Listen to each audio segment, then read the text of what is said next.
Hola, buenas tardes. Hoy vamos a presentar el trabajo final de Historia del Perú. Nuestro tema elegido para este trabajo es el terrorismo en el Perú, eh, el conflicto armado interno que se vivió durante las décadas 80 y 90. Consideramos este tema elegido porque aborda el inicio y el fin del terrorismo. Abordamos tres temas, estos son de la crisis económica de los 80, 1985-1990, la lucha contra la subversión 1980-90, Sendero Luminoso y el RMTA, el MRTA, el Perú de Fujimori, el declive del terrorismo y el regreso del autoritarismo. Nosotros consideramos estos temas como fundamentales, ya que explica el inicio, el surgimiento del terrorismo en la serranía del país. Estos originaron debido a que a los fracasos reformistas, velasquistas, el fracaso del gobierno revolucionario de las Fuerzas Armadas, que dejó las puertas abiertas para que grupos radicales como Sendero. También consideramos que la idea de un nuevo orden que los remitiera de su servidumbre, Sendero encontró en esto un campo fértil para su idealismo juvenil y en una expectativa justiciero de los más pobres. Con la llegada del gobierno de Fujimori, la estrategia fue de mano dura y tras el golpe de Estado que se dio, esto terminó por dándole un máximo control y poder total sobre este. Buenas tardes, mi nombre es Heidi Talis Laura Bendezú. El día de hoy yo les voy a hablar sobre las causas del terrorismo. La realidad campesina y tercermundista china y su éxito en el ámbito militar inspiró y sirvió de ejemplo a muchísimas guerrilleras a nivel mundial. Por ejemplo, en India, Nepal y nuestro país, Perú. En nuestro país se formó en los años 70 un grupo terrorista llamado Sendero Luminoso. Como vemos, esta es la estrategia que toma poder a través de una revolución armada del campo hacia la ciudad. También la reforma educativa, la reforma agraria y la estatización. Abimael Guzmán, un profesor de filosofía, quien repitió el pensamiento Mao Zedong en el Perú, se le pasó años en la universidad adoctrinando a alumnos de provincia, como por ejemplo en la Universidad Nacional San Cristóbal de Huamanga.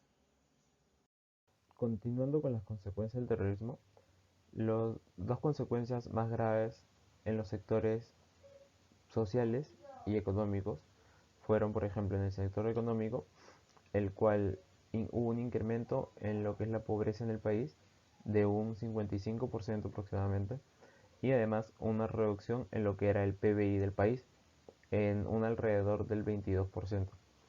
Lo que es el tema de la crisis social, habían diferentes atentados en la vía pública, lo cual hacía que los ciudadanos no podían salir tranquilos de sus casas.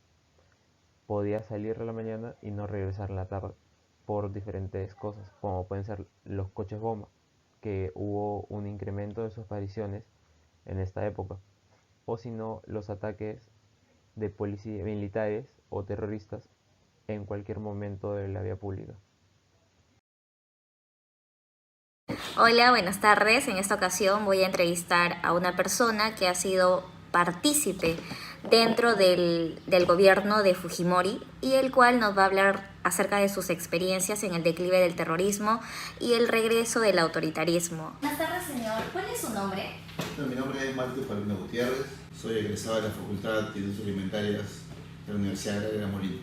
Pues coméntenme respecto al declive del terrorismo. ¿Cómo es que Fujimori entra a erradicar el terrorismo? Bueno, en estos tiempos de terrorismo, bueno, se vivía gran incertidumbre. Nadie podía invertir. Se tenía, los inversionistas que llegaban al país veían eso, lo principal era eso. Y creo que una de las claves principales de Fujimori fue darle seguridad.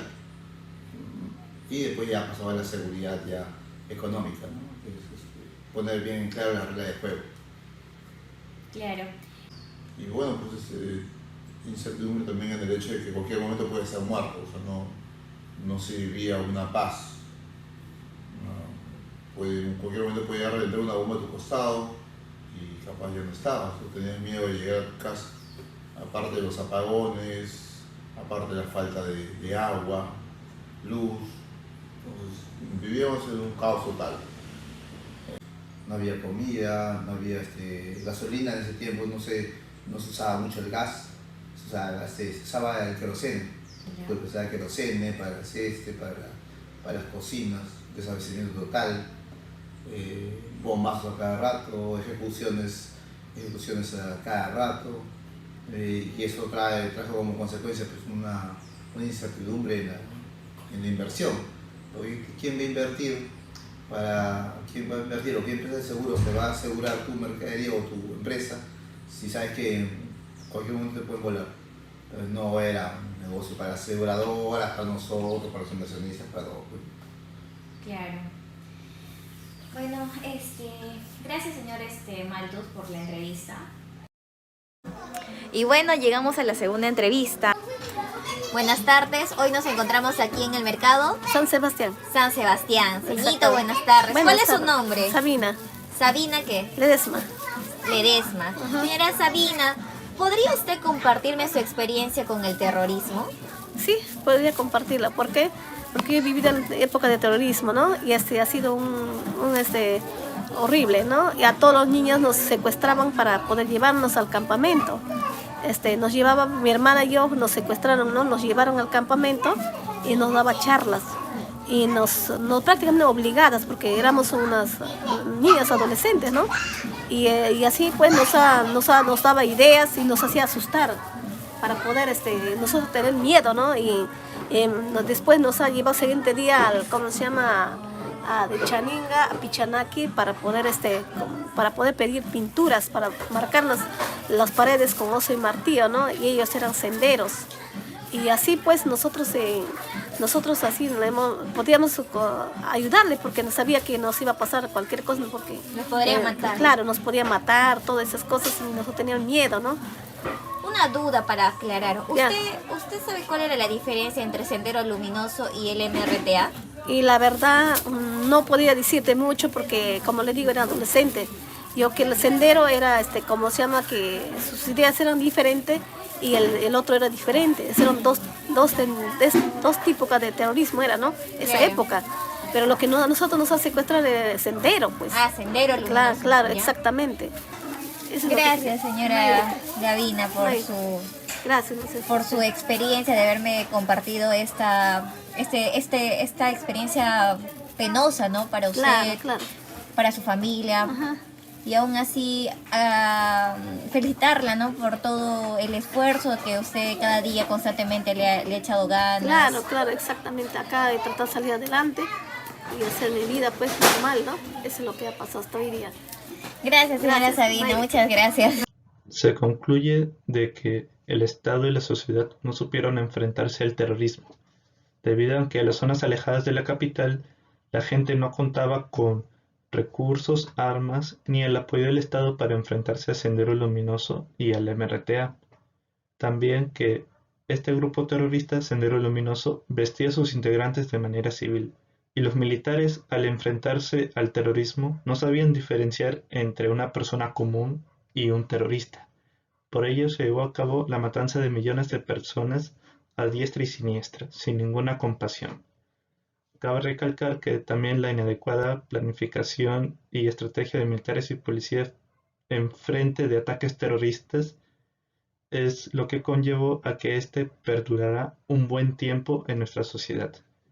Y la solución que planteamos es la siguiente: se debe invertir más en educación pública para que no se lleve a cabo adoctrinamiento a jóvenes, enseñarles sobre religión, sobre diferentes ideologías y hacerles diferenciar entre lo bueno que está bien en una ideología y lo malo de otra ideología.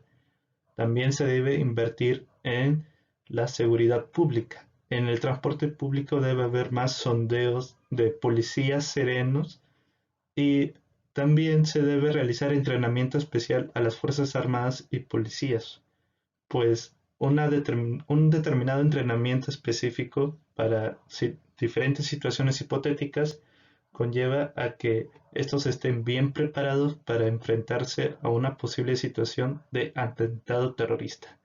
Y por último, lo más importante es que el Estado beneficia económicamente a las personas más pobres del país para que esto no se vuelva a repetir.